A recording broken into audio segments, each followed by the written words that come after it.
Boa manhã, irmãos. Deus abençoe a todos. A graça e a paz do Rei Jesus. Amém. Vamos fechar nossos olhos e vamos já nos preparando para esse momento de louvor e adoração ao Senhor. Vamos nos apresentar diante dele. Deus está aqui. E muito mais importante do que a presença dos irmãos, muito mais importante do que essas quatro paredes, mais importante inclusive do que o ar que nós respiramos, é a presença do Senhor, nosso Deus, entre nós. Então vamos ao Senhor em oração e colocando diante dele a nossa vida, falando para ele que ele é o centro do nosso culto, do nosso louvor, que nós reconhecemos o seu amor, reconhecemos a sua graça, reconhecemos o seu divino poder que opera em nós. Ó Senhor, nessa manhã nós te damos graças em razão da tua bondade. Muito obrigado porque o Senhor está presente entre nós. Muito obrigado porque o Senhor é o motivo do nosso louvor, é o motivo da nossa adoração. Nessa manhã, Senhor, os nossos olhos estão colocados em Ti, porque Tu és a fonte da vida.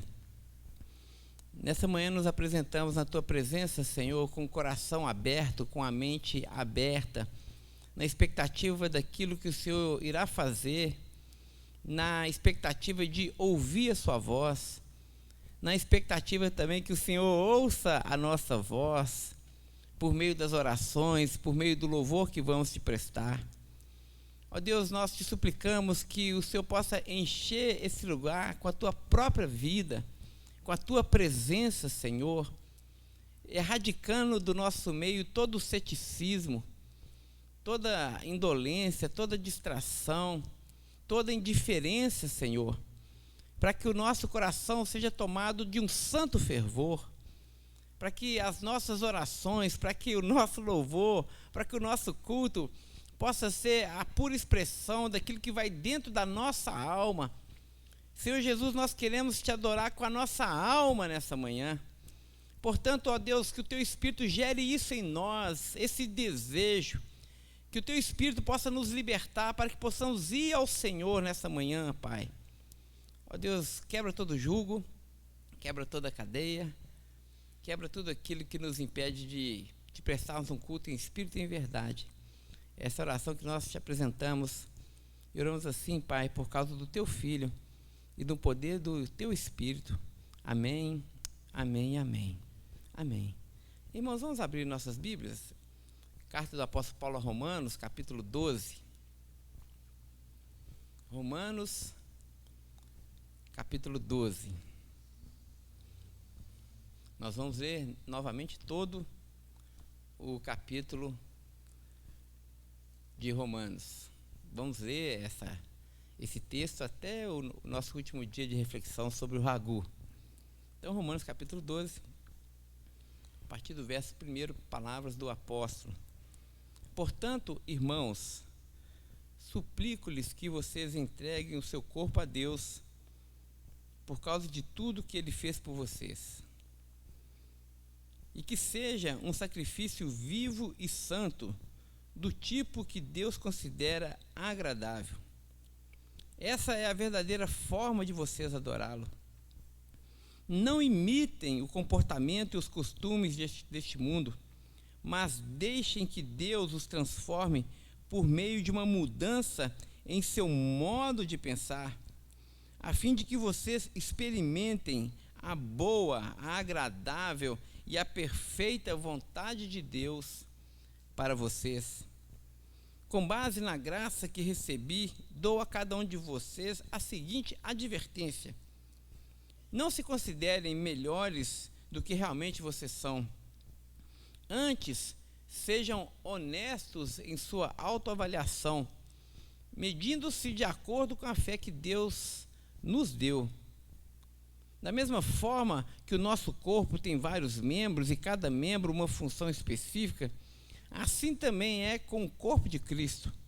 Somos membros diferentes do mesmo corpo e todos pertencemos uns aos outros. Deus, em sua graça, nos concedeu diferentes dons. Portanto, se você tiver a capacidade de profetizar, faça-o de acordo com a proporção de fé que você já recebeu. Se tiver o dom de servir, sirva com dedicação. Se você for um mestre, então ensine bem. Se o seu dom consistir em encorajar pessoas, encoraje-as. Se for o dom de contribuir, dê com generosidade. Se for o seu dom exercer liderança, lidere de forma responsável. E se o seu dom for de demonstrar misericórdia, pratique-a com alegria. Amem as pessoas sem qualquer fingimento. Odeiem tudo que é mal. Apeguem-se firmemente àquilo que é bom. Amem-se com amor fraternal e tenham prazer em honrar uns aos outros. Jamais sejam preguiçosos, mas também trabalhem com dedicação e sirvam ao Senhor com alegria. Alegre-se em nossa esperança. Sejam muito pacientes nas dificuldades e jamais parem de orar. Quando os membros do povo de Deus passarem por necessidade, ajudem com prontidão e estejam sempre dispostos a praticar a hospitalidade. Abençoem aqueles que os perseguem. Não os amaldiçoem, mas orem para que Deus os abençoe. Alegre-se com aqueles que se alegram e chorem com aqueles que choram. Vivam em harmonia uns com os outros e jamais sejam orgulhosos, mas tenham amizade com gente de condição humilde. E não pense que vocês sabem tudo. Nunca paguem o mal com o mal. Pensem sempre em fazer o que é melhor aos olhos de todos. E no que depender de vocês, vivam em paz com todos. Amados, jamais se vinguem. Deixe que a ira de Deus se encarregue disso, pois assim diz o Senhor: a vingança cabe a mim e eu lhes darei o troco, diz o Senhor. Pelo contrário, se o seu inimigo estiver com fome, dá-lhe de comer. Se estiver com sede, dá-lhe de beber. Ao fazer isso, você amontoará brasas vivas sobre a cabeça deles. Não deixe que o mal os vença, mas vençam o mal praticando o bem. Amém? Graças a Deus pela sua palavra. Irmão Eudes.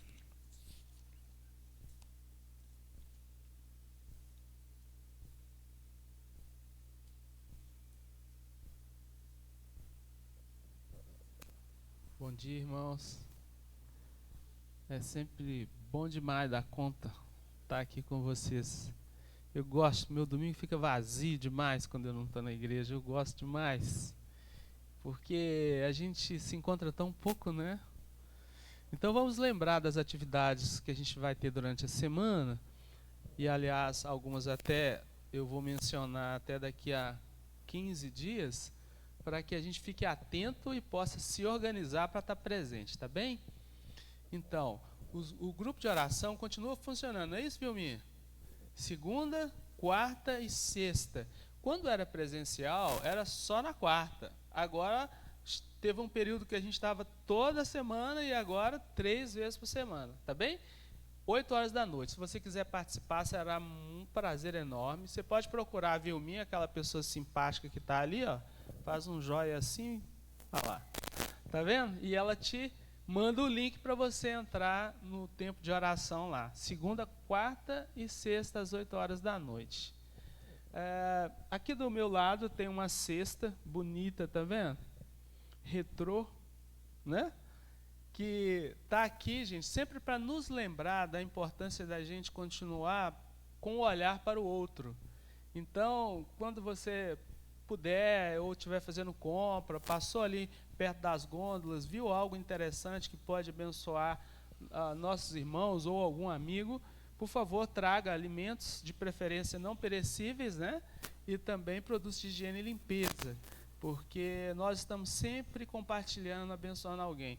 E como nós temos aprendido, trazer alimentos também é ofertar ao Senhor, ok? No domingo que vem, é o primeiro domingo do mês. O que acontece em todo primeiro domingo? Lembra, Carlos? A ceia ágape. Pois é, domingo que vem a gente está inovando, vai ser diferente. Nós vamos ter o culto presencial aqui no domingo pela manhã. Então você vai receber o link para fazer a sua inscrição normalmente, porque nós começamos uma série de mensagens novas e como nós não estamos nos reunindo à noite, nós precisamos dessa manhã do domingo. Então domingo que vem tem culto presencial aqui na igreja. E à noite, às 19 horas, nós realizaremos a ceia ágape, ok? Aí essa será online, daquela maneira que nós já fizemos. Você vai preparar lá o pão, vai preparar o vinho, e nós vamos ter um encontro gostoso também, só que online, às 19 horas da noite, para celebrarmos a ceia e nos lembrarmos do sacrifício de Jesus, ok? Também você vai receber o link para que você possa entrar no culto lá e participar conosco, ok? Então, domingo que vem, culto presencial aqui de manhã e às 19 horas da noite a nossa ceia ágape. No dia 14, que é de domingo que vem, às 7, nós teremos a nossa Assembleia Legislativa. Assembleia Legislativa. Olha o ato, falei aqui. Nós teremos a nossa Assembleia Ordinária, tá bem? E você é nosso convidado. Os membros da igreja, eu entendo que tem por obrigação estar presente. A gente precisa, inclusive, de quórum para aprovar as matérias, né? Nós, batistas, prezamos pela transparência, então você vai ouvir relatórios financeiros, relatórios de atividades, e também nós vamos receber membros novos, né? Aliás, se alguém que está frequentando a igreja e quer se tornar membro, por favor, procure a Daiane no final, ela está lá nos fundos, procura o pastor, a mim também, dá o seu nome e a gente vai conversar com você. Então a gente vai receber membros, é um culto ao Senhor, tá certo? Essa comunhão, essa prestação de contas também é culto ao Senhor, então você é nosso convidado para o dia 14 do 3. E sábado que vem, a Jennifer já colocou outro ali, então eu vou falar desse, que é nós vamos retornar com o encontro de jovens, Dudu. Você já não é tão jovem mais, mas, né? Ou é? Não é? Mas olha aí, a turma aí de 13 anos aí até, sei lá, uns 30, pastor, 35, né? Por enquanto, você já passou um pouquinho, né, Dudu? Pois é, você está convocado para estar aqui, nós vamos ter uma reunião muito gostosa, tá? Às 19 horas aqui na igreja, e aí eu vou mandar comunicado, eu vou ligar para você para te lembrar, vai ser um tempo gostoso, nós vamos retomar os encontros de jovens, tá bem? No sábado que vem também terá um encontro aqui do louvor, da equipe de louvor, é às 18 horas, confere? 17? Às 17 horas aqui na igreja, é um encontro presencial, e o Tiago está convocando todo mundo para estar presente. Então você faz parte da equipe de louvor de alguma maneira, né? Inclusive a Jennifer, né, Jennifer? Está convocada, porque ela fica lá atrás, mas ela é uma peça fundamental no período de cânticos. Então, por favor, coloca aí na sua agenda. Sábado que vem, às 17 horas, e no outro sábado, o encontro de jovens, tá bem? E aí os pais dos jovens e adolescentes aí vão cooperar conosco, tanto em oração quanto em trazê-los aqui. Se precisar, nós vamos buscar em casa também, para a gente ter um tempo bem gostoso.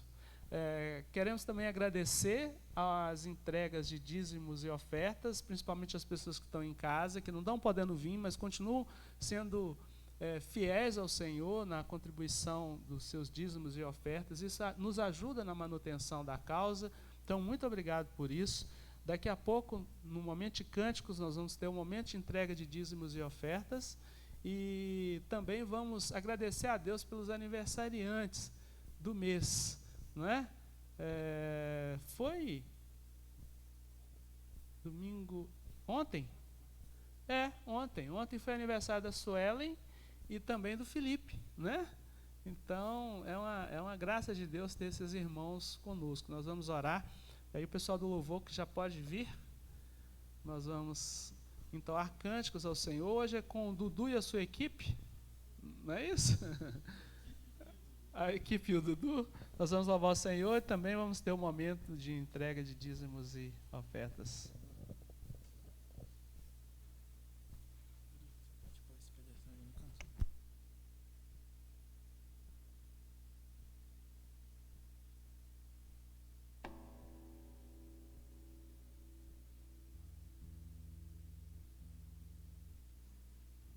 Sem cair. Bom dia, meus irmãos. Como é bom ver o rostinho dos irmãos aí, todo mundo com saúde, graças a Deus.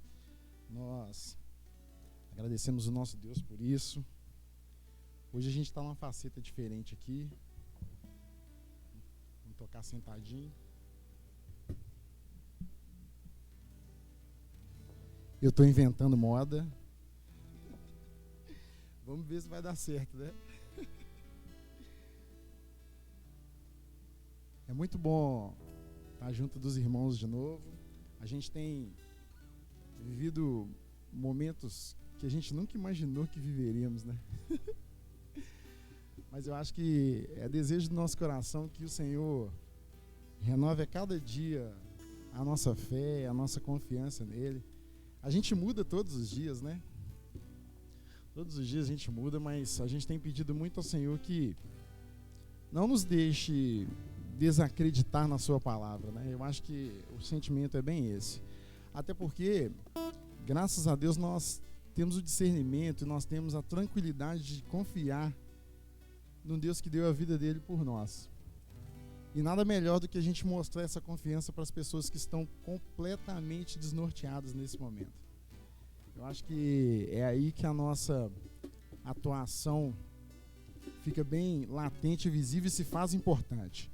Que o Senhor possa renovar as suas forças, renovar a sua saúde, renovar a sua confiança nele, para que outros também possam conhecer o nosso Deus assim como a gente conhece. Amém? Os irmãos fiquem à vontade, nós estamos na casa do nosso Deus, que é digno de toda a honra e toda a glória, digno da nossa adoração.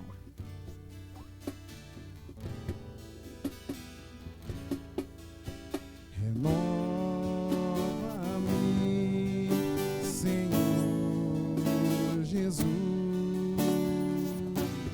já não quero ser igual. Renova-me, Senhor Jesus, põe em mim teu coração. Porque tudo que há dentro de mim necessita ser mudado, Senhor. Porque tudo que há dentro do meu coração necessita mais de ti. Renova-me, Senhor Jesus, já não quero ser igual.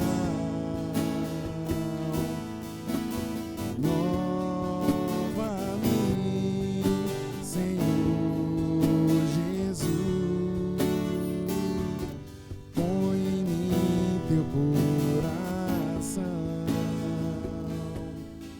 Porque tudo que há dentro de mim necessita ser mudado, Senhor. Porque tudo que há dentro do meu coração necessita mais de ti. Necessita mais de ti.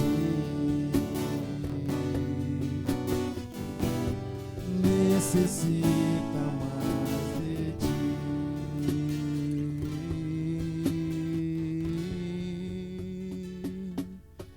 Aleluia.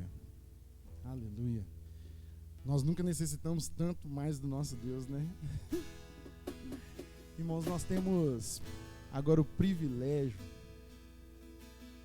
e a honra de entregar os nossos dízimos e as nossas ofertas. Nunca foge do meu coração de imaginar aquelas pessoas que vivem no Oriente Médio, por exemplo, que têm as suas vidas perseguidas a todo momento. E a gente vê pessoas matando quem professa o nosso Deus. Que loucura é isso, gente? E aí a gente vê gente que vai para esses lugares. Se isso não é o amor de Deus, gente, não sei mais o que é. Quem que em sã consciência coloca a sua própria vida em risco em prol do outro, no mundo que nós vivemos hoje? É muito difícil. E a gente tem os nossos amados irmãos que se colocam mesmo na fenda, com toda a confiança que o nosso Deus continua sendo bom. Eles não deixam esse sentimento passar da vida deles em nem um minuto. Só pode ser isso, para colocarem as suas vidas lá. E nós, que não estamos lá, qual que é a forma da gente participar de tudo isso? É contribuindo, ajudando, sustentando em oração, sustentando esses irmãos que estão lá colocando a vida deles em risco para pregar o Evangelho. Que nós nunca nos esqueçamos da vida dessas pessoas. Não é o nosso dinheiro a importância, gente.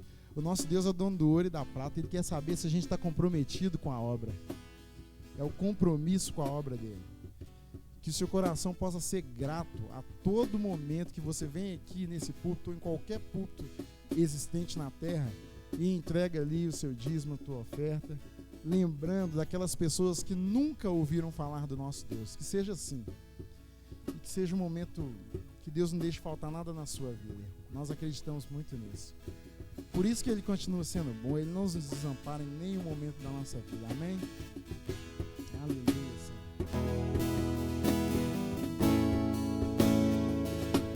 Um dia a gente aprende a confiar em Deus que faz milagres, que ouve a nossa oração, que se faz presente aqui. Um dia a gente aprende a dar um passo só de cada vez, mas sem dúvida,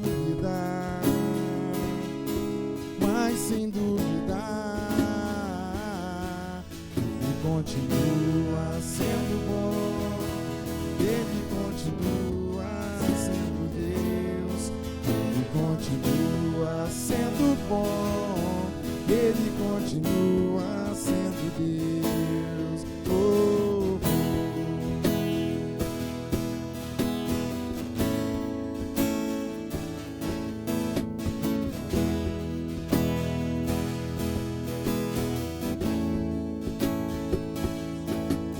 Chega o dia de ver tudo que se aprendeu e a enxergar até o que não se pode ver. Chega o dia de entender, até ouvir o não de Deus, mas sem dúvida,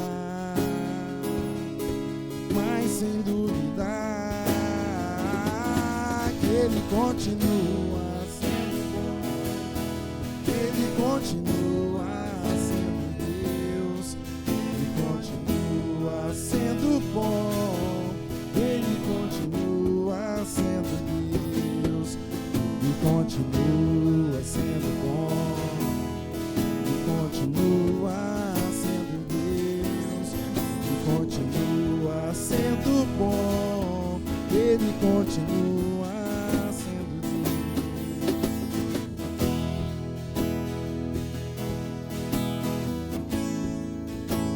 Ele continua.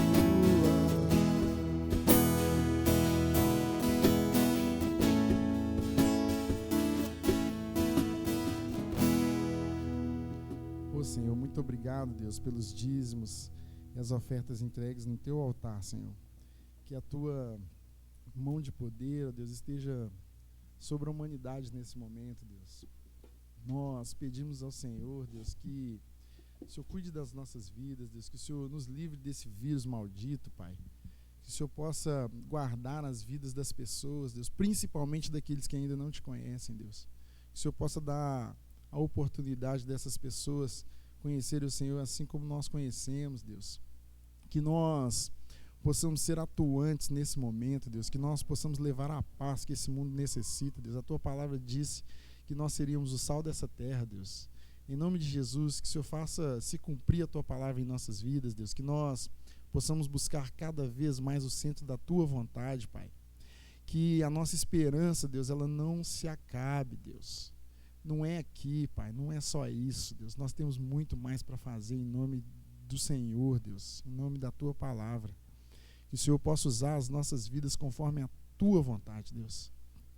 Que não se faça a nossa, mas sim a tua vontade. É a oração que fazemos a ti, gratos, Deus, gratos por tudo que tem acontecido conosco até aqui. Amém, Senhor, amém.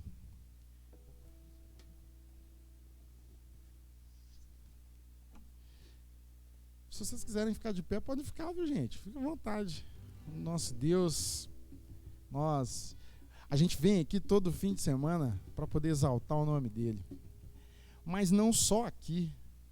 Nós temos que viver uma vida de exaltação a ele. Às vezes quando eu era mais novo, eu tinha essa ingênua impressão que a gente vinha na igreja para adorar a Deus e que lá fora a gente vivia a vida do jeito que tinha que viver mesmo e estava tudo bem.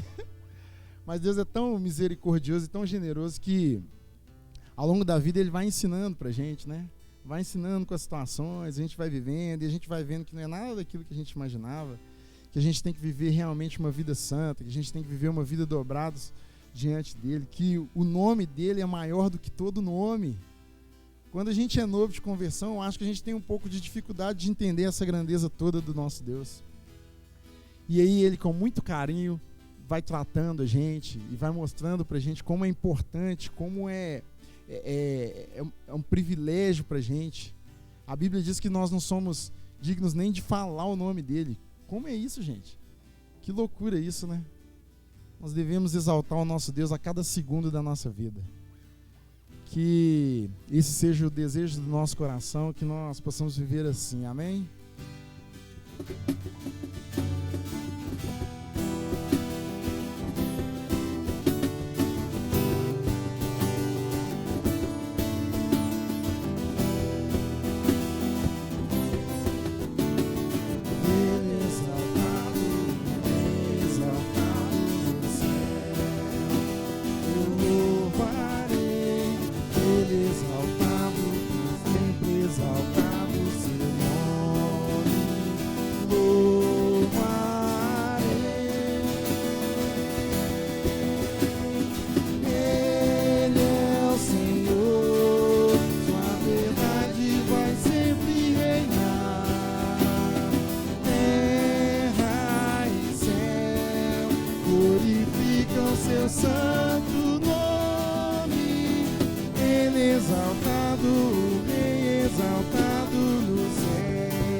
Pronto, tá vendo? Olha só. O problema sempre é entre o microfone e a tela aqui, né?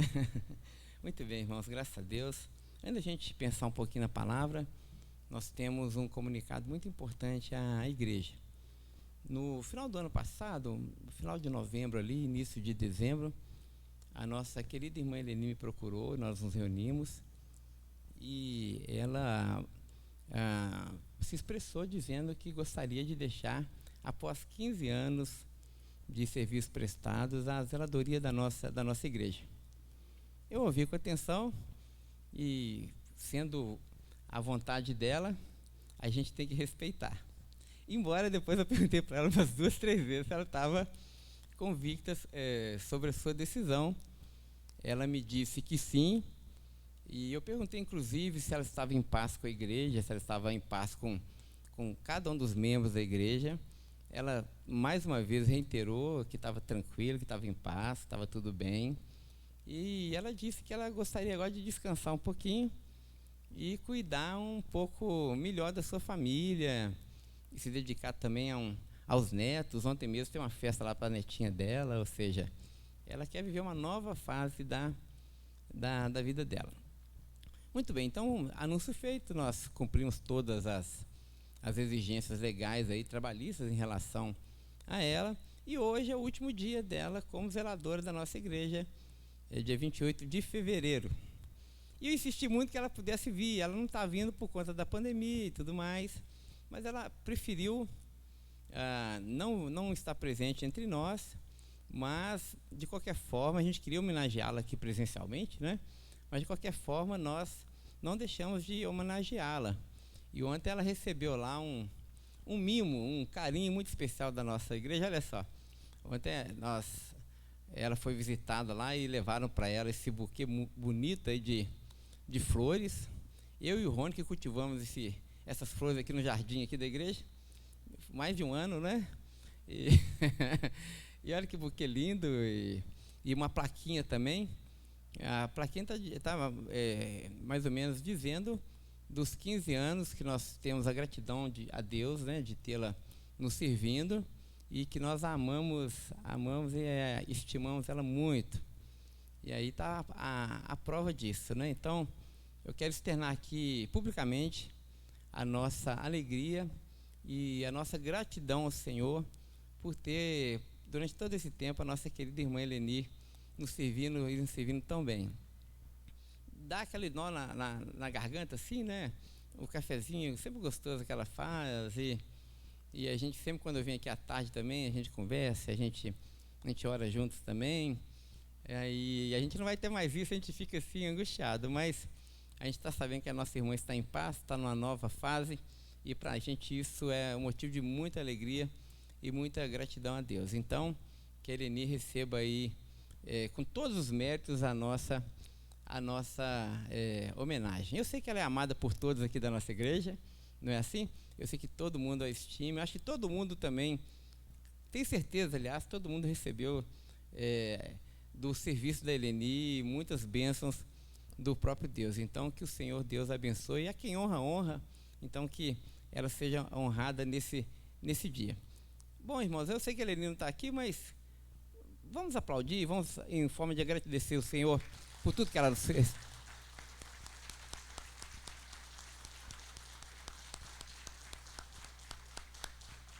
Aleluia, graças a Deus por isso. Ela é uma grande serva de Deus.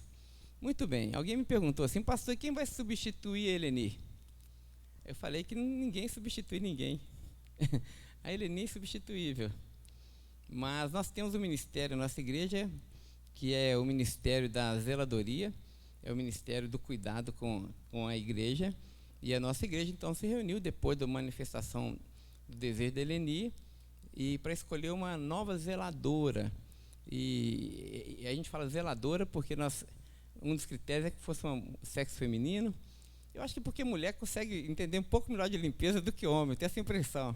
Pelo menos lá em casa é assim, eu limpo mais ou menos, mas a Viviane limpa muito bem as coisas, né? Eu, sei lá, tem um feeling melhor por esse negócio de organização, de coisa no lugar, dos detalhes. O homem é mais geral, né? As mulheres são mais específicas. Então, uma zeladora que pudesse continuar esse precioso ministério da nossa igreja.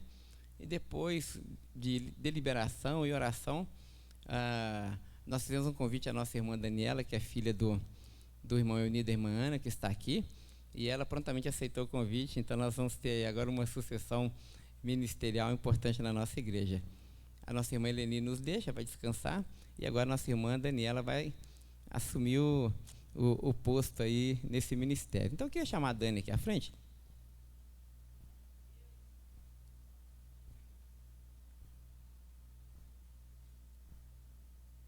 E muito bem, eu gostaria que a gente orasse. Fica aqui, Dani, do meu lado, olha só. A Dani tem uma história muito bonita com a nossa igreja, porque os seus pais já serviam a Deus há muito tempo nessa igreja, mas depois nós tivemos o privilégio de fazer o batismo tanto do pai como da mãe da Dani. Fizemos inclusive o casamento deles aqui na igreja, não foi? E depois, isso foi no acampamento de 2018. Mas aí no acampamento de 2019, a Dani participou conosco nesse acampamento. E foi para o acampamento para ir para o acampamento, né, Dani? Mas Deus nos encontra. Deus encontrou a Dani nesse acampamento e falou o coração dela. E nesse acampamento ela entregou a vida dela para Jesus e se decidiu por Cristo. Depois nós tivemos o privilégio de batizá-la, né? Então, a Daniela é, assim, filha da Betel, assim, filha da Gema, né? Filha de pai e mãe. Então, o pai e a mãe da Dani são aqui da Betel, e a Dani também se converteu aqui na Betel, e agora tem esse ministério, essa responsabilidade, com a graça de Deus, né? Então, a Dani vai nos servir, então, e vai ser essa nova, essa referência para a gente agora a partir de amanhã já. Não é assim, Dani? A partir do mês de março. Antes de orar pela Dani, eu só quero fazer aqui uma menção honrosa também, porque a zeladoria da igreja é muita coisa que acontece. A Dani tem todo o trabalho pela frente, mas nós temos alguns serviços que sempre alguns irmãos estão nos ajudando muito, e de forma assim, muito, muito presentes, né? Então, por exemplo, nós temos aqui nosso irmão Paulinho, que está sempre nos ajudando na parte das chaves da igreja, não é assim, Paulo? Então, o problema de chave é o Paulinho que resolve para a gente, instalou algumas coisas na porta. Nós temos nosso querido irmão Elmo, que está ali atrás. O Elmo é o faz tudo aqui também na igreja, ele limpa as calhas da igreja, joia demais, e dá trabalho, né? Essa semana acho que ele ficou aqui para limpar as caixas d'água da igreja também, para ter água gostosa para os irmãos beberem.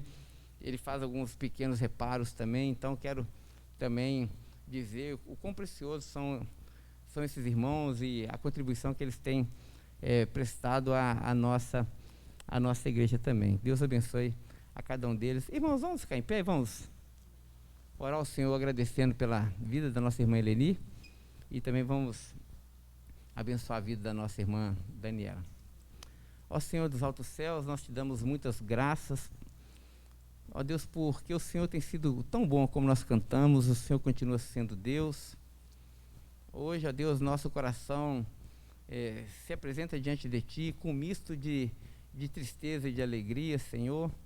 Ó Deus, porque nossa querida irmã Eleni, depois de 15 anos, hoje deixa o ministério da zeladoria da nossa igreja, mas nos alegramos por ela e com ela também, Senhor, porque ela está entrando numa fase tão linda da sua vida, Senhor, e nós te pedimos que a Tua bênção possa alcançá-la, que, ó Deus, o Teu favor possa estar sobre ela, Senhor, sobre toda a sua casa, Pai, que o Senhor possa fazer com que esse tempo na vida da nossa querida irmã seja um tempo ainda mais frutífero, onde ela tenha ainda a condição de te servir ainda com maior intensidade e com maior alegria também, Senhor. Recebe, ó Deus, a nossa gratidão pelo serviço que a nossa irmã nos prestou tão bem aqui na Igreja Batista Betel, Pai. Que a Tua filha receba 100 vezes mais por tudo aquilo que ela fez por nós. Ó Deus, e também nós te damos graças porque nós estamos olhando agora para frente. E te agradecemos porque o Senhor enviou a Daniela, Senhor, para continuar esse ministério, para continuar essa obra. Que o Senhor dê à sua filha a capacitação, que o Senhor dê à sua filha o compromisso, a graça, o discernimento, Deus, a disposição, Senhor, a competência, ó Deus, todos os elementos que ela precisa, Senhor, para desenvolver um bom ministério.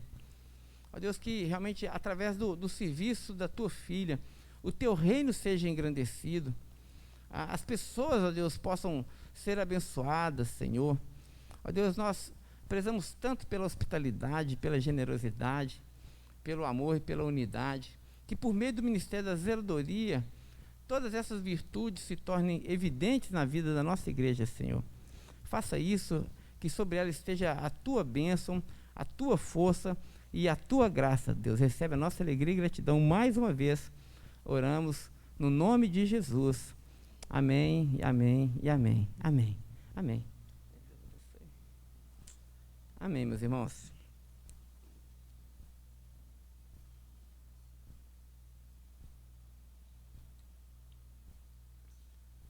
Irmãos, vamos abrir nossas Bíblias então agora no livro de Gênesis, no capítulo 1.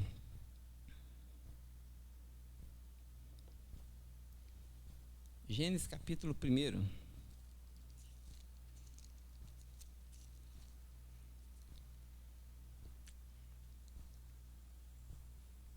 Nós vamos ler todo o capítulo.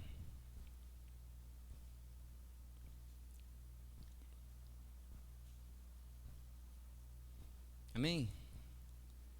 Diz assim a palavra do Senhor, Gênesis capítulo 1. No princípio, Deus criou céus e terra. A terra era sem forma e era vazia. A escuridão cobria as águas profundas. E o Espírito de Deus se movia sobre a superfície da terra. A superfície das águas, perdão. Então Deus disse: haja luz, e houve luz. E Deus viu que a luz era boa e separou a luz da escuridão. Deus chamou a luz dia, e a escuridão chamou noite. A noite passou e veio a manhã, encerrando assim o primeiro dia. Então Deus disse: haja um espaço entre as águas para separar as águas do céu das águas da terra. E assim aconteceu. Deus criou um espaço para separar as águas da terra das águas dos céus, e Deus chamou esse espaço de céu. A noite passou e veio a manhã, encerrando assim o segundo dia. Verso 9. Então Deus disse: junte-se as águas que estão debaixo do céu num só lugar, para que apareça uma porção seca. E assim aconteceu. Deus chamou a parte seca de terra e as águas de mares. Deus viu que isso era bom. Então Deus disse mais uma vez: produza a terra vegetação, toda espécie de planta com semente e árvores que dão frutos com sementes. As sementes produzirão plantas e árvores, e cada uma conforme a sua própria espécie. E assim aconteceu. A terra produziu vegetação, toda espécie de plantas com sementes e árvores que dão frutos com sementes. As sementes produziram plantas e árvores, cada uma conforme a sua mesma espécie. E Deus viu também que isso era bom. A noite passou e veio a manhã, encerrando assim o terceiro dia. Então Deus disse: haja luzes no céu para separar o dia da noite e marcar as estações, os dias e os anos. Que essas luzes brilhem no céu para iluminar a terra. E assim aconteceu. Deus criou duas grandes luzes, a maior para governar o dia e a menor para governar a noite. E criou também as estrelas. Deus colocou essas luzes no céu para iluminar a terra, para governar o dia e a noite, e para separar a luz da escuridão. E Deus viu que isso também era bom. A noite passou e veio a manhã, encerrando assim o quarto dia. Então Deus disse: encham-se as águas dos seres vivos e voem as aves no céu acima da terra. Assim Deus criou os grandes animais marinhos e todos os seres vivos que se movem em grande número pelas águas, bem como uma grande variedade de aves, cada uma conforme a sua espécie. E Deus viu que isso era bom. Então Deus os abençoou. Sejam férteis e multipliquem-se, que os seres encham os mares e as aves multipliquem-se na terra. A noite passou e veio a manhã, encerrando o 5º dia. Verso 24.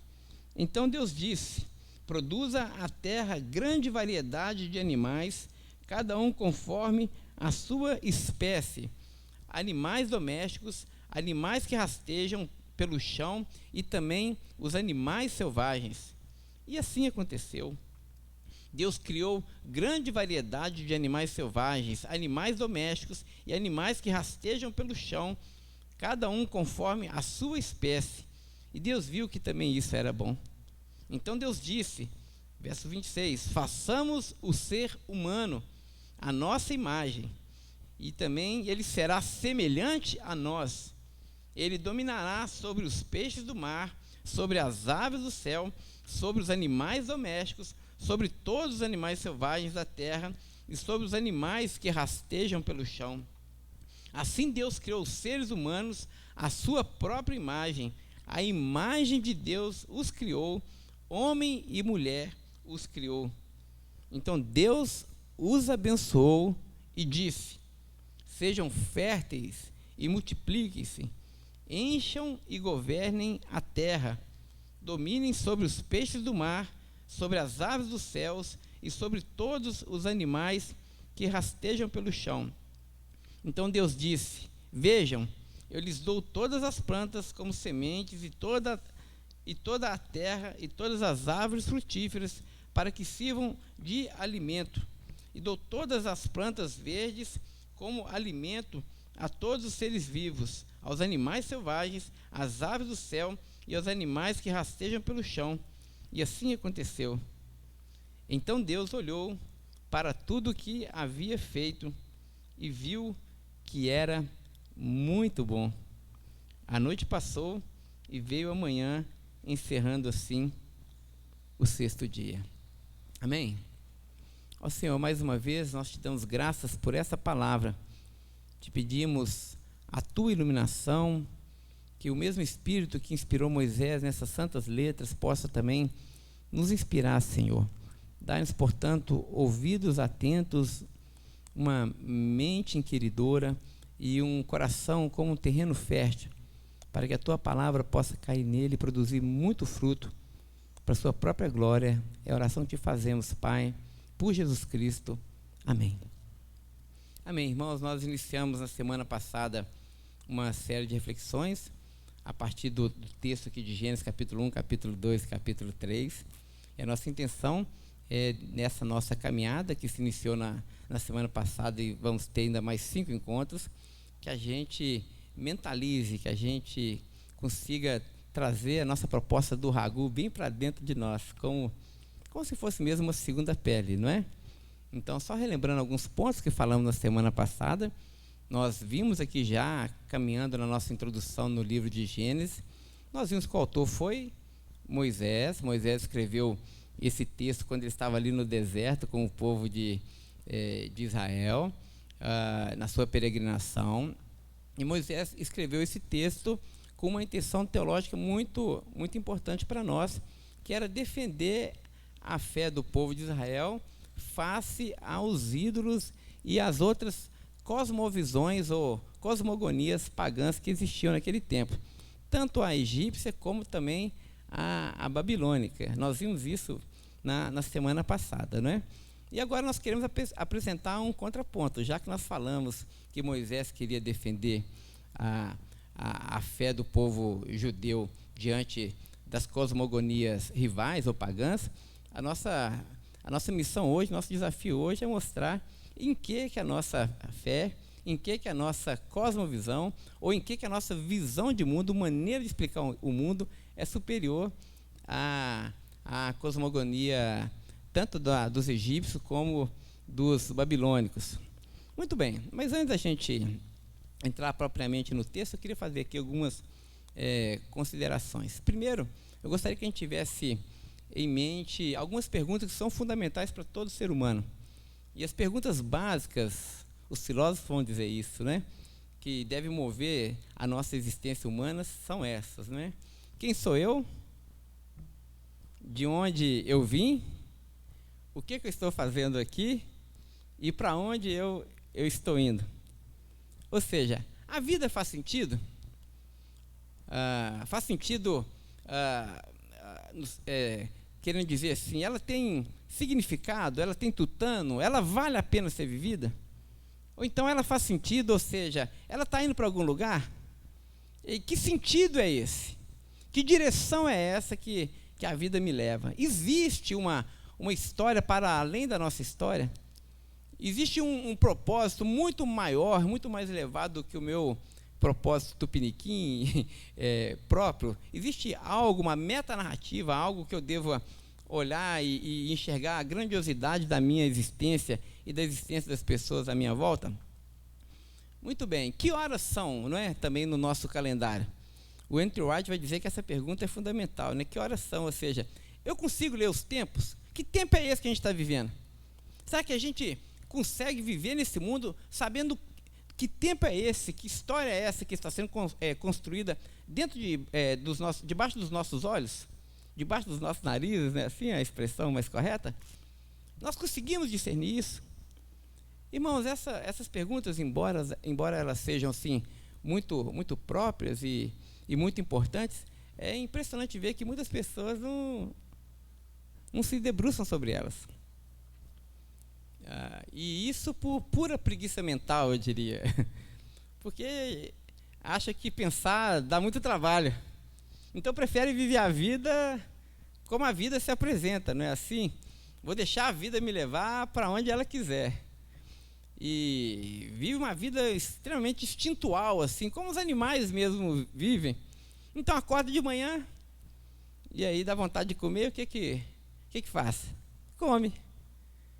Dá vontade de cochilar? Cochila.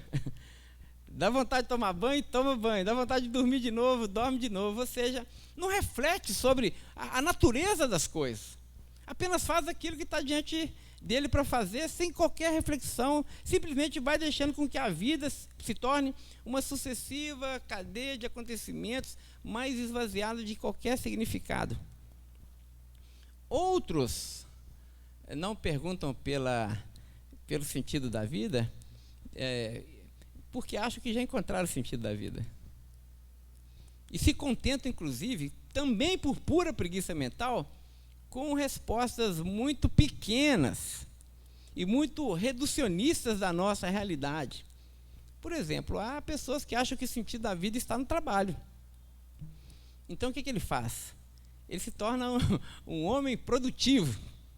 E trabalha, produz. Então, acorda de manhã trabalhando, dorme trabalhando, às vezes acorda com o computador, agora nessa era não online, não, como é que fala? Em casa? Home office, né? Então você fica dentro da sua casa, você acorda trabalhando e dorme ali trabalhando, ou seja, a sua vida é trabalho, o seu nome é trabalho. E acha que a vida consiste só naquilo. E fica contente com esse mundo pequenininho, esse mini mundo que ele elegeu para si. Outros se contentam com a resposta de que a vida é ganhar dinheiro. A coisa boa da vida é ganhar dinheiro. Então, o camarada acorda pensando nisso, pensando em lucrar, pensando em colocar mais dinheiro no banco. Então, acorda de manhã e dá 9 pingos d'água para quê? Para colocar mais dinheiro na sua conta corrente. E é muito interessante que às vezes não tem nem tempo de gastar o dinheiro, não é assim? Existe uma expressão que diz assim, que as pessoas que vivem para juntar dinheiro, elas vivem uma vida pobre e morrem ricos. Porque só faz isso, só faz juntar dinheiro. E se contenta com isso. Outros acham que a vida consiste em prazeres. Para usar aqui uma linguagem lá do Salomão, no capítulo 2, lá de Eclesiastes, né? Ou seja, ele acorda de manhã já enervado. Ele evita tudo que lhe causa alguma dose de sacrifício. Então, se o filho criar um filho dá trabalho para ele, ele descarta. Se casar dá trabalho, ele descarta. Se relacionamentos duradouros dão trabalho, ele vai descartando tudo. Ele é uma pessoa completamente livre, porque ele quer viver tudo que há para viver e se permitir aqui e agora, porque o tempo voa, não é assim que a música diz? Escorre pelas mãos, então vamos nos permitir. Ou seja, vamos viver tudo que há para viver, não é? Então, existem pessoas que se entregam aos prazeres, dioturnamente, e ficam satisfeitas com esse mundo, não é? Então, essas respostas reducionistas em relação à realidade, ela denuncia uma coisa para nós. Ela denuncia o tamanho do nosso mundo. Porque a resposta que você vai dar para o sentido da vida, no que consiste a vida, no que consiste a sua existência, ela vai denunciar, ela vai escancarar justamente esse ponto. O tamanho do mundo que nós vivemos. O que isso significa, né? Trocando aqui em miúdos. Significa o seguinte, que a forma como nós concebemos o nosso mundo irá afetar diretamente a forma como nós vivemos nesse mundo. Ou seja, o tamanho do seu mundo vai dizer diretamente sobre o seu tamanho. A grande resposta que você vai dar para essa pergunta tão fundamental vai dizer a distância que você vai percorrer nesse mundo. Muito bem, isso deve nos afetar diretamente. Por quê? Irmãos, é nítido o seguinte, que é possível você habitar no mesmo espaço, no mesmo lugar de outras pessoas, e você viver e compartilhar mundos completamente diferentes. E nós vimos aqui na semana passada, os irmãos viram, que nós fizemos aqui um contraponto, ou tentamos iniciar um contraponto entre o nosso ragu e e aqui que nós chamamos de ragu invertido, os irmãos se lembram? Não é? O que é o nosso ragu? O nosso H é de hospitalidade, o nosso A é amor, tenha isso em mente, né? Nosso G de generosidade e o nosso U de unidade, não é assim? Então, essa é a nossa perspectiva, uma perspectiva essencialmente bíblica, inclusive, nós vamos ver isso no decorrer das nossas reflexões. Então, tenha esse ragu na sua mente, mas agora tenha em mente também aquilo que nós chamamos de ragu invertido, e nós apresentamos na semana passada também, que no lugar do H de hospitalidade, nós temos o H da hostilidade, no lugar do A do amor, nós temos o A da apatia ou da indiferença. Muito bem, classe, nota 10 aí, né? No lugar do G de generosidade, nós temos o G de ganância, e no lugar do U de unidade, nós temos o U de, muito bem, utilitarismo, não ouvi ninguém dizendo, mas muito bem, o U de utilitarismo, né? Então nós temos esses dois mundos em conflito, e as pessoas coexistem no mesmo espaço, habitam essa mesma realidade, mas dão respostas completamente diferentes em relação à vida. Deixa eu dar um exemplo, e também dar um exemplo como essa cosmovisão pagã, desse ragu invertido, influencia inclusive o nosso comportamento e o nosso mundo dentro da igreja. Porque às vezes, irmãos, a gente vive na igreja, a gente se confessa crente, a gente confessa que crê em Cristo, em Jesus como nosso Senhor, nesse Deus Criador que é apresentado aqui em Gênesis, mas nós vivemos no ragu invertido.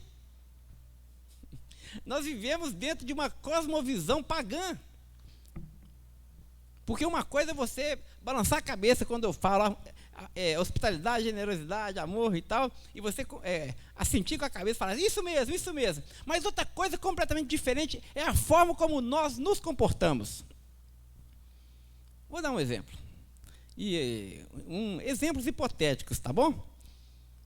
O primeiro, suponhamos que nós estamos na igreja, e pensando aqui no H da hospitalidade e da hostilidade.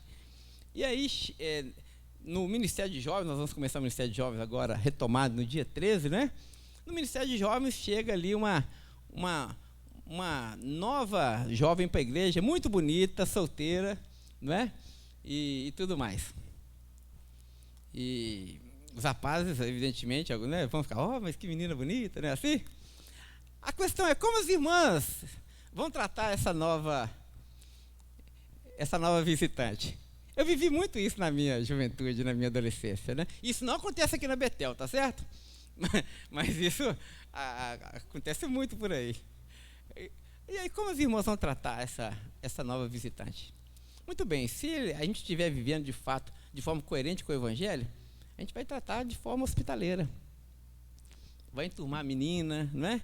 E vai trazer a menina para junto, e vai apresentar os rapazes também, e vão sair juntos, vão comer um cachorro quente, um negócio desse jeito, né? A menina vai se sentir em casa. Mas, se a gente estiver vivendo o ragão invertido, a hostilidade, que tem um caráter extremamente competitivo, o que as meninas vão fazer? Não vão dar lado para essa menina, não é? Não vão dar espaço, vão hostilizar, vão criticar, vão falar, olha, ela é muito bonita, mas eu estou vendo uma espinha ali bem, se você observar à direita com lupa, você vai perceber que tem espinha ali na testa, né? Aquela maquiagem dela está meio borrada, vai começar a falar mal da menina, a voz dela não é muito legal, né? Vão querer tirar as meninas de lá, não vai apresentar ninguém, os rapazes da igreja, não é assim? Porque é guerra, gente. Nós não vimos lá que na cosmovisão babilônica não existia guerra? Então é guerra. Então é hostilidade. Então tem essa coisa aqui, cada um que defende o seu próprio peixe, né? Vejam, duas pessoas no mesmo lugar dizendo que entendem o Evangelho, mas vivendo completamente esse ragão invertido aí. Outra situação, agora pensando no amor e no seu contraponto, que é a apatia. Suponhamos que chegue aqui na nossa igreja uma pessoa não muito bem vestida. E aí ela se senta, não faz inscrição nem nada, se senta ali atrás e tal, mas ela não está muito bem vestida. Aí você, se está girando, se sua vida está gravitando em torno do amor, do ágape, qual que é a função da igreja? Chegar e falar, seja bem-vindo, que Deus te abençoe, qual é o seu nome, de onde você veio, qual é a sua necessidade, né? Você mora por aqui, não é assim?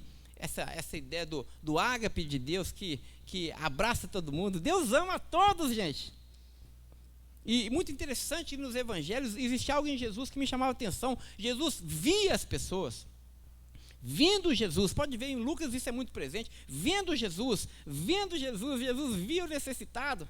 Porque ele é ágape, ele é o amor de Deus encarnado. Se a igreja está gravitando dessa forma, essa pessoa vai ser acolhida, vai se sentir amada. Mas se a gente está gravitando em torno da apatia, da indiferença, essa pessoa vai passar desapercebida, vai ser invisível. A gente vai ficar doido para ela ir embora. A gente vai dar um macarrão para ela e falar assim, agora pode sair daqui. Eu me lembro que eu participava de uma igreja que os diáconos eram instruídos a não deixar pessoas assim entrar na igreja. E os diáconos barravam na porta. Eu já presenciei algumas vezes eles literalmente abraçando calorosamente o irmão para tirar a pessoa da igreja. Para não atrapalhar o culto. Veja que a gente pode viver no mesmo lugar, professar a mesma fé, mas viver mundos completamente diferentes. O G. E agora o G? De um lado nós temos a generosidade, de outro lado nós temos a ganância. Muito bem, no momento do ofertório. Isso é tudo hipótese, tá bom, gente? Duas pessoas podem se levantar e trazer a oferta à frente, habitando um mundo completamente diferente. Um deixa a sua oferta no gasofilácio de forma extremamente bíblica e generosa, dizendo, Senhor, o Senhor me deu, aqui está a minha resposta, o Senhor é tão generoso comigo, e eu agora eu devolvo ao Senhor essa generosidade. Ó Deus, obrigado por eu poder imitar o Senhor na minha generosidade. E entrega ao Senhor com alegria e gratidão no coração por aquilo que já recebeu. Agora o ganancioso pode vir à frente também, depositar nesse mesmo gasofilácio. E às vezes deposita até uma quantia maior de dinheiro do que o primeiro. Mas ele está querendo fazer barganha com Deus. Senhor Deus, você está vendo aqui, olha, eu estou depositando 1.000.000, hein? Então multiplica a minha semente aí, porque eu quero 10.000. Ele acha que Deus é um bom negócio, é um bom investimento. Ou então faz isso para as pessoas verem que ele está fazendo aquilo. Olha, faz até uma selfie, né? Do depósito. ganância, né? Quer fazer troca com Deus, quer fazer barganha, quer fazer sua propaganda diante das pessoas. Outro também, agora pensando nesse nosso panorama, não é? Existe de um lado a unidade, do outro lado o utilitarismo. Que você pode vir à igreja e pode lutar pela unidade de Deus entre os irmãos, simplesmente pela alegria de estar em comunhão. Você se aproxima dos irmãos, não por aquilo que os irmãos podem fazer por você, mas porque são seus irmãos em Cristo. E você não olha a cor da pele, você não olha classe social, você não olha se a pessoa é bonita, se é feia, se é inteligente, se não é, se tomou, se não tomou banho. É seu irmão. E você também não abre a boca para causar divisão, você não faz fofoca, porque você luta pela unidade da igreja. Porque você entende o quão vital, o quão essencial a unidade como espinha dorsal da igreja. E você luta por isso. E mesmo que você não apareça, mas se o corpo está unido, você fica feliz. Mas o utilitarista não. O utilitarista sempre se aproxima das pessoas querendo algo em troca. As pessoas não são um fim, são apenas os meios, são apenas os instrumentos que essa pessoa usa para a sua própria autossatisfação. Muito bem, irmãos, o que eu estou querendo dizer com tudo isso, né? Em síntese, nessa nossa introdução. Basicamente eu quero dizer o seguinte, que o cristão deve escapar daquilo que o Dallas Willard chamou de ateísmo prático. O que é o ateísmo prático? Nós já vimos isso aqui em outras pregações. O ateísmo prático é você dizer que crê em Deus, mas viver como se ele não existisse. Ou seja, com a sua mente você diz, Deus existe. Você confessa, Deus existe. Deus é real, Deus é soberano, você tem todas as confissões de fé na sua boca, todas elas certinhas. A sua teologia é saudável. Mas na prática, você simplesmente desconsidera a presença e o senhorio de Deus na sua vida. Você crê que Deus existe, mas você vive como se ele não existisse. Ora, essa é a fé dos demônios, gente. Porque é Satanás que vive assim. Ele também crê que Deus existe, mas ele desconsidera o senhorio e o governo de Deus sobre a sua vida. Ele não conforma a sua vida à palavra de Deus. Então a nossa advertência nessa manhã é justamente essa, para que a gente escape disso, para que a gente escape desses pequenos mundos pagãos, rivais ao evangelho de Jesus, porque esses mundos pagãos, eles levam a gente direto para o inferno, porque eles fazem com que você viva a vida do seu jeito, nos seus moldes, mas também o final deles é aquilo que você desejou. Foi C.S. Lewis que disse que no inferno as pessoas vão gozar da horrível liberdade que elas tanto queriam e exigiram de Deus. Ou seja, nesse mundo pagão que a gente vive, as pessoas exigem uma coisa de Deus, liberdade para ser o que elas são.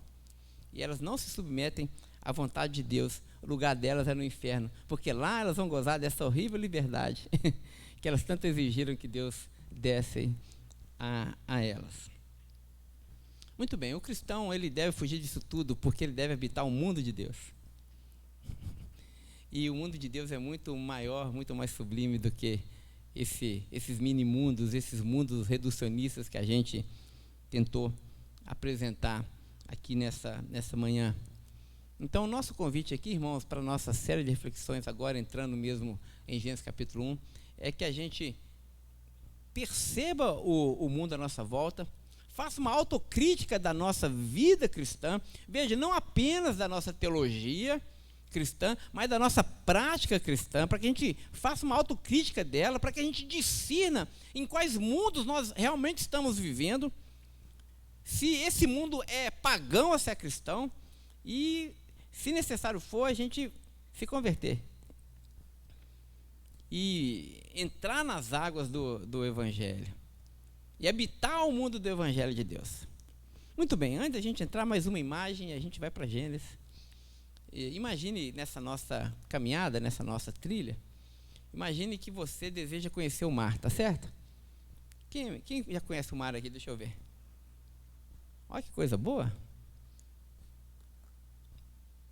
Mineiro gosta de mar, não é? Guarapari, né? Assim, Piúma, né? Essas coisas assim, mais perto. Mas todo mar é bom.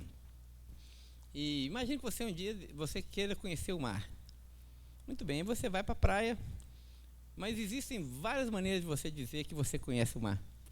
Existem aquelas pessoas que chegam no calçadão lá de Ipanema e olha para aquele mar e fala, e sente aquele cheirinho, né? Só sente o cheiro da água e fala: ah, eu conheci o mar.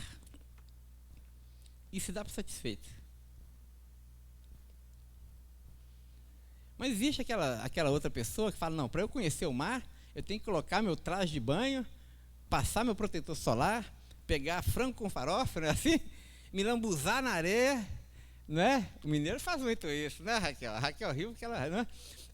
O mineiro faz muito isso. A gente pega as farofas, né? E vamos para a praia e monta aquela barraca e fica tostando ali.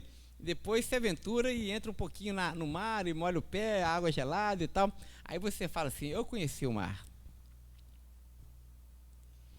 Agora tem pessoas que não se contentam com isso. Elas falam: não, para eu conhecer o mar, eu tenho que estar em alto mar. Eu tenho que ir lá, para além das ondas. Aí alugam aquelas embarcações, né, assim? Né, Felipe? Felipe sabe, né? Aquele negócio lá, de turista mesmo, põe um coletinho e vai para o mar. Aí fica ali andando e passeando e vendo, né, aquela imensidão azul. Aí quando o camarada para, você molha a mão, você fala: uau, eu conheci o mar, agora estou aqui em alto mar, estou satisfeito. Mas existem aquelas pessoas que falam: não, para eu conhecer o mar, eu tenho que fazer tudo isso, mas eu tenho que ir para um mar aberto assim, e eu tenho que mergulhar nessas águas. Aí eu vou ver as coisas lá no fundo, né? Eu vou mergulhar, eu vou ver os peixes, eu vou ver os corais, eu vou ver as jubartes, eu vou ver... Tubarão não pode, né? Eu vou ver os golfinhos, né? Eu vou ver um tanto de coisa. Aí eu fiquei satisfeito. Muito bem, a questão é que tipo de crente que a gente é quando a gente fala do Evangelho de Jesus. A gente fala: eu quero conhecer o Evangelho de Jesus, mas o que significa isso para você? É apenas decorar alguns versículos? Só ver o mar de longe? Porque Deus amou o mundo de tal maneira que deu seu Filho unigênito. Noé fez uma arca, toque, toque, toque. Aí a gente decora e fala: ah, eu já sou cristão, eu conheço tudo de Deus. Você só sente o cheirinho. Então, aquilo que seus pais falam com você no culto dominical ou no culto doméstico. Mas há aqueles que querem se lambuzar na areia, aqueles que querem se aprofundar um pouco mais, querem entrar na comunhão da igreja, querem comer com os irmãos, querem se tornar membros, e ficam na areia, molham um pouco o pé e se contentam com isso. Mas há aqueles que querem ir para o mar aberto, que eles querem conhecer as Escrituras, eles se aprofundam nas Escrituras, eles leem, eles perguntam a Deus, eles oram, eles querem realmente conhecer o propósito de Deus para a vida deles, e eles ficam satisfeitos quando eles têm a sua teologia toda amarrada, toda coerente. Ah, conheci a Deus. São os teólogos, né, os filósofos. Mas há aqueles que não se contentam com isso, querem tudo isso, mas há aqueles que querem mergulhar nesse mundo de Deus, colocar a fé deles em prática mesmo, querem habitar um mundo onde Deus habita também, querem estar realmente dentro do propósito de Deus, não apenas dominar a água, mas ser dominado pelas águas, né? No nosso graça sobre graça, deixar que as águas de Deus possam nos levar cada vez mais para as profundezas e revelar ali as belezas que só quem mergulha percebe. Só quem visita as profundezas do mar de Deus consegue perceber a beleza desse mundo. Irmãos, nessa manhã, Deus nos convida a entrar nesse barco, a ir para o mar aberto e a gente mergulhar e habitar esse mundo de Deus. E viver nesse mundo de Deus. E não é habitar só no domingo como uma visita, mas é viver durante a semana.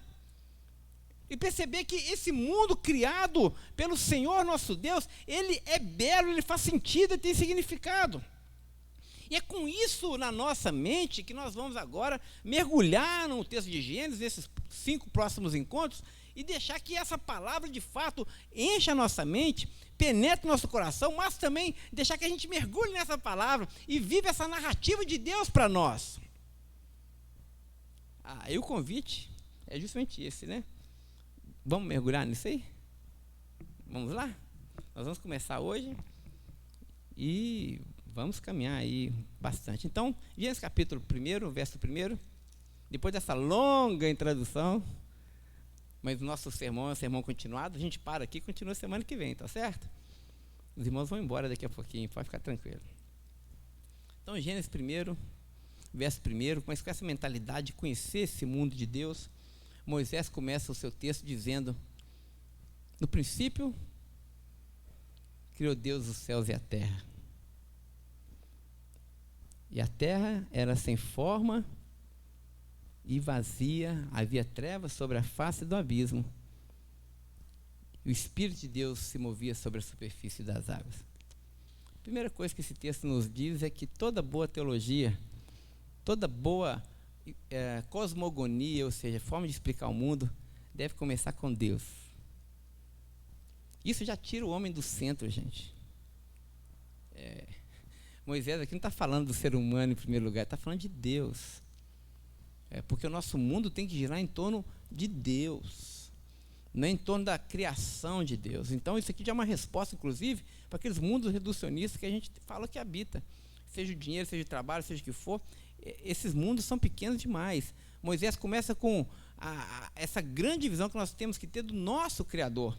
Ele começa então, no princípio criou Deus, ou seja, apresentando Deus como sendo o agente de todas as coisas. Então, no princípio, nós vimos que essa palavra no princípio é o Bereshit, não é assim lá no hebraico, que é no grego Gênesis, que é o nome do nosso livro, né?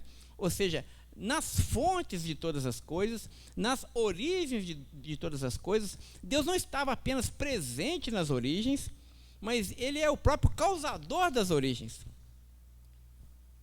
Deus não estava apenas presente no começo, gente, Ele é o causador do começo. Ele é que startou tudo.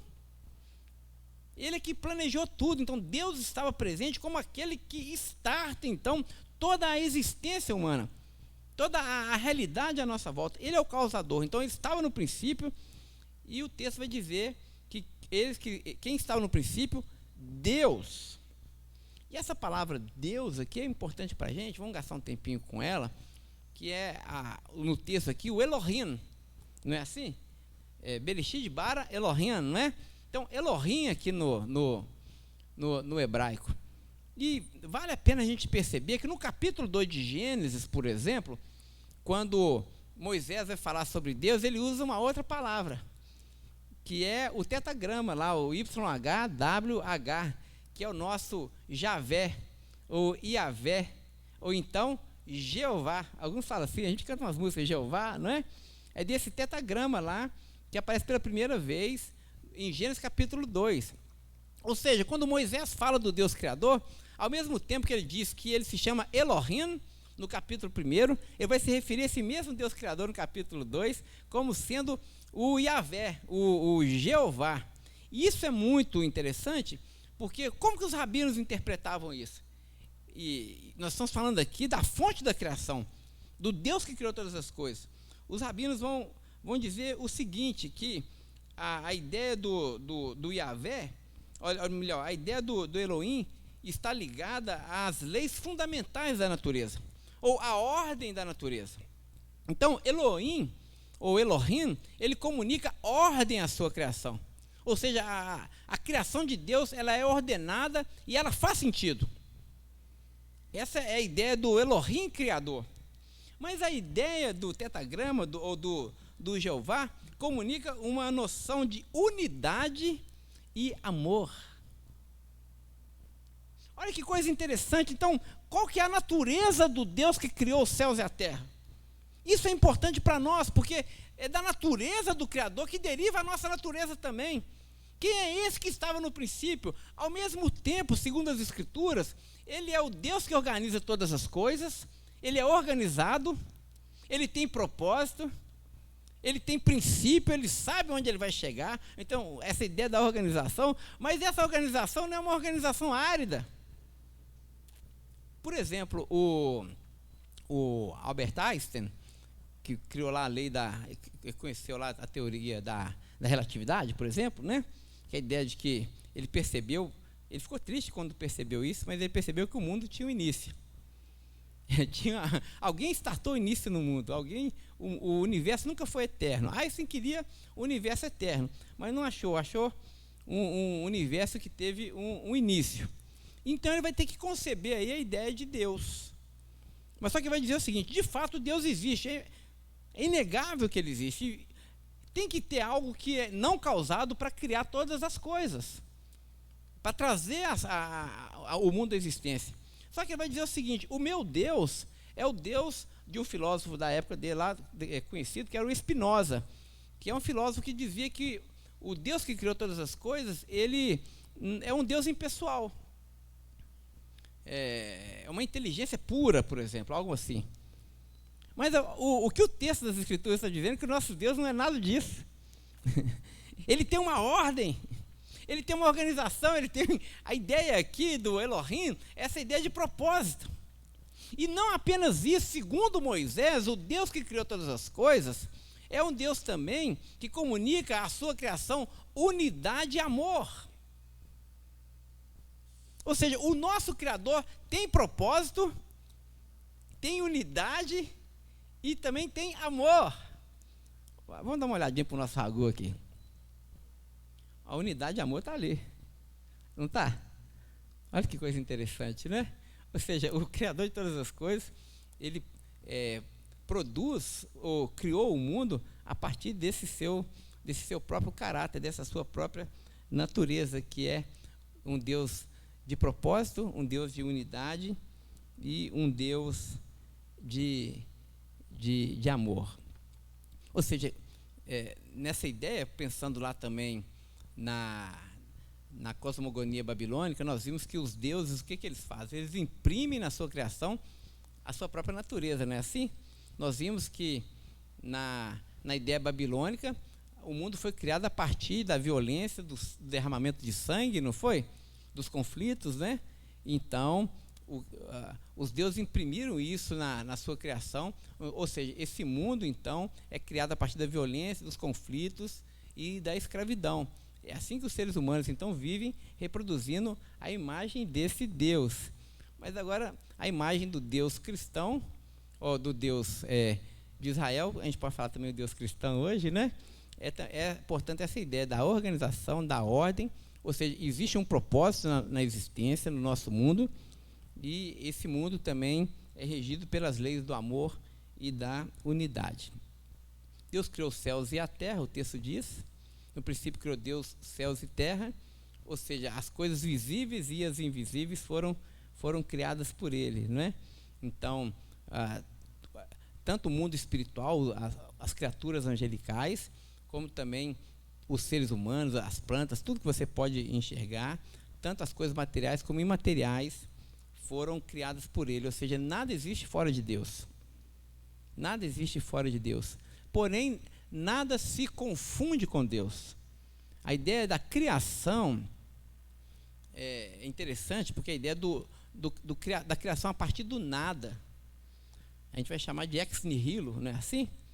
É criação a partir do nada, ou seja, uma resposta ao mundo pagão ali dos egípcios, que os egípcios acreditavam que a natureza era divina. Por isso que os egípcios cultuavam o deus Sol, por exemplo. Eles achavam que o Sol era Deus. Por isso que os egípcios cultuavam os gatos, achavam que gato era Deus. Mas aqui o que Moisés está dizendo é que Deus, embora o Criador, ele não se confunde com a sua criação. Ele está à parte da sua criação, ele penetra a sua criação, ele está presente na sua criação. Existe uma ideia de imanência, então, em relação à sua criação. Deus abraça a sua criação. Ele foi Emanuel desde o princípio, não é assim? Mas, ao mesmo tempo, ele não é a criação. Existe uma diferença entre o Criador e o restante da sua criação. Isso é muito importante. O texto segue dizendo, e a Viviane já me falou que tem 5 minutos apenas, né? Nós terminamos daqui a pouquinho. O texto diz que nesse princípio, então, Deus criou os céus e a terra. E agora, como que isso aconteceu? Quais são os detalhes? Moisés vai detalhar.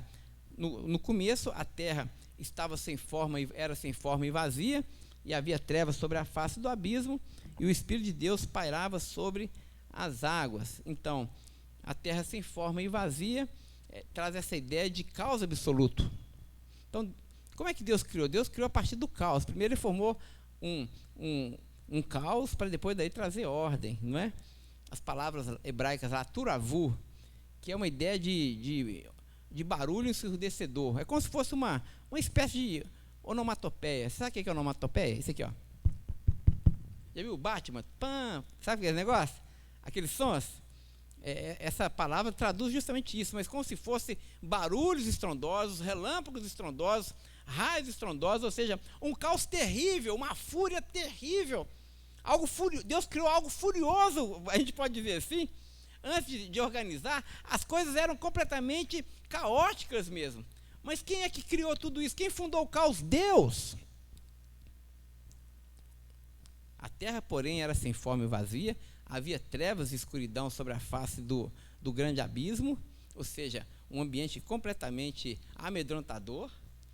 E aí o texto vai dizer que o Espírito de Deus pairava sobre a face das águas. As águas também aqui, sobretudo para o povo judeu, tem essa ideia também do desconhecido, do caos, da desorganização. É das águas que os inimigos de Deus se levantam na teologia apocalíptica, não é? Então, essa ideia de o desconhecido e o amedrontador estava ali no princípio, esse caldo primordial, para usar um termo da biologia, mas aí a palavra de Deus diz que o Espírito de Deus pairava sobre tudo isso, como pomba, não é, sobre a face das águas. A ideia de uma grande águia sobrevoando esse caos. Uma aplicação disso, né, meus irmãos, para nós, para não ficar assim muito na teoria. Olha que coisa interessante.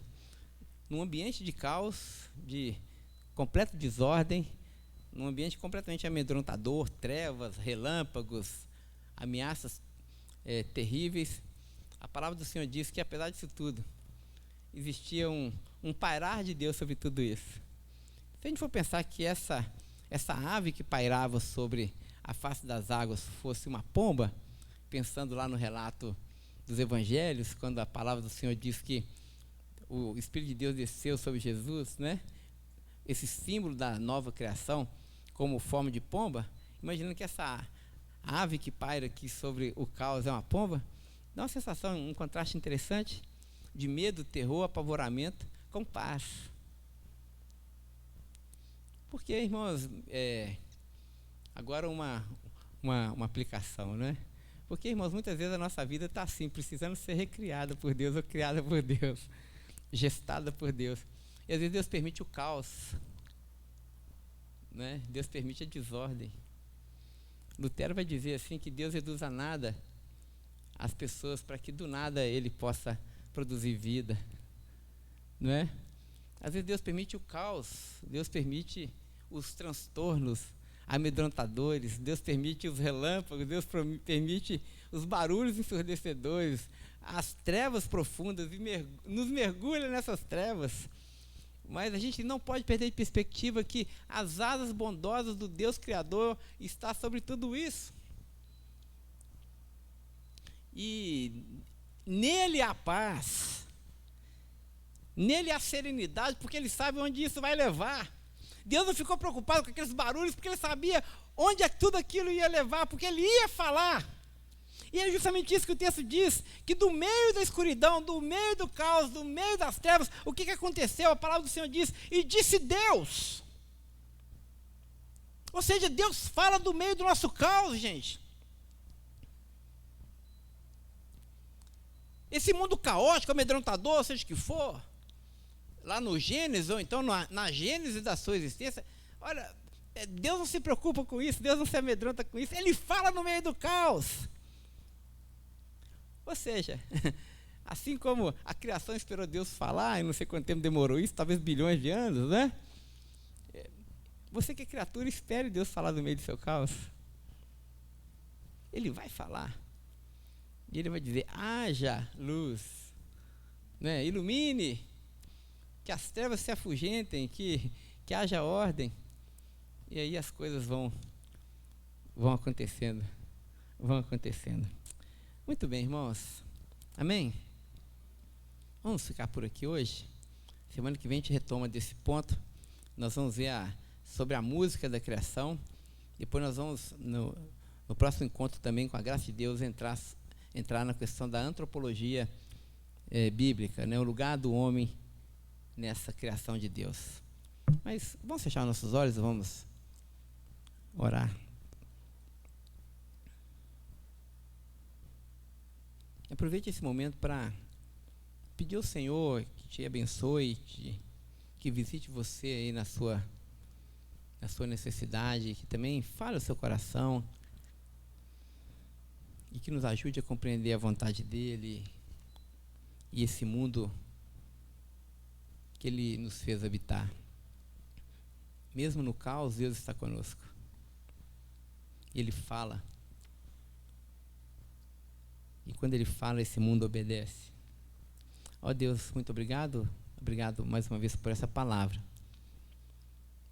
Ó Deus, nós falamos tantas coisas aqui hoje e te pedimos que o Senhor nos ajude a organizar tudo isso na nossa mente, no nosso coração, para que o nosso ensino, Senhor, não fique apenas na nossa teoria, para inchar a nossa cabeça com informações, Senhor, mas o nosso maior desejo é te conhecer, ó Deus, e praticar a Tua palavra, fazer a Sua vontade.